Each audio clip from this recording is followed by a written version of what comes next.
বাংলাদেশ থেকে পালিয়ে যাওয়ার পর আওয়ামী লীগ নেতারা মূলত কলকাতায় আস্তানা গেড়েছেন বলে জানা গেছে। সেখানে নেতাকর্মীদের সঙ্গে তাদের স্ত্রী সন্তানও অবস্থান করছেন।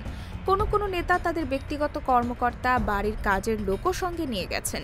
এ নিয়ে একটি প্রতিবেদন প্রকাশ করেছে দৈনিক আমার দেশ। সেই প্রতিবেদনে উল্লেখ করা হয়, আওয়ামী লীগ নেতাকর্মীদের প্রথম দিকে শহরের পার্ক, মার্কেট সহ বিভিন্ন স্থানে প্রকাশ্যে চলাফেরা করতে দেখা গেলেও বর্তমানে তাদের চলাচল সীমিত করা হয়েছে।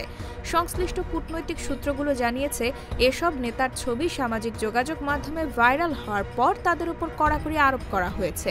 এ কারণে তারা নির্দিষ্ট কিছু এলাকার বাইরে যাচ্ছেন না। উল্লেখ করা হয়, পলাতক শেখ হাসিনার আশ্রয় হয়েছে দিল্লির অভিজাত লুটিয়েন্স বাংলো জোনের সুরক্ষিত একটি বাড়িতে। বাংলোর ঠিকানা হলো 11 রাজাজি মার্গ। বাকি আওয়ামী নেতারা আস্তানা গেড়েছেন কলকাতায়। ওবায়দুল কাদের, শেখ সেলিম, মোফাজ্জল হোসেন চৌধুরী মায়া ও আসাদুজ্জামান খান কামালের মতো ক্ষমতাচ্যুত মন্ত্রী এবং শীর্ষ নেতা থেকে শুরু করে একেবারে ইউনিয়ন পর্যায়ের অনেক নেতার বসবাস এখন কলকাতায়। বলা হচ্ছে, আওয়ামী লীগ, যুবলীগ ও নিষিদ্ধ ছাত্রলীগের সাধারণ নেতারা রুম ভাড়া নিয়ে মেস সিস্টেমে থাকছেন।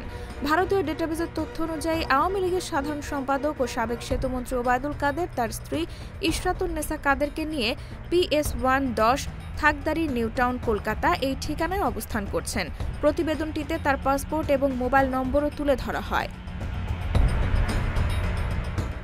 নির্বাচনকে সামনে রেখে দেশে নতুন করে অস্থিরতা তৈরির পায়তারা করছে পলাতক আওয়ামী লীগ। এমনকি তারা ভারত থেকে কিভাবে দেশে পুনর্বাসন করবে সেই পরিকল্পনাও করছে। এ নিয়ে মাঝে মধ্যেই নেতাকর্মীদের সাথে শেখ হাসিনার ফোন আলাপ ফাঁস হয়। IBTV USA, new York.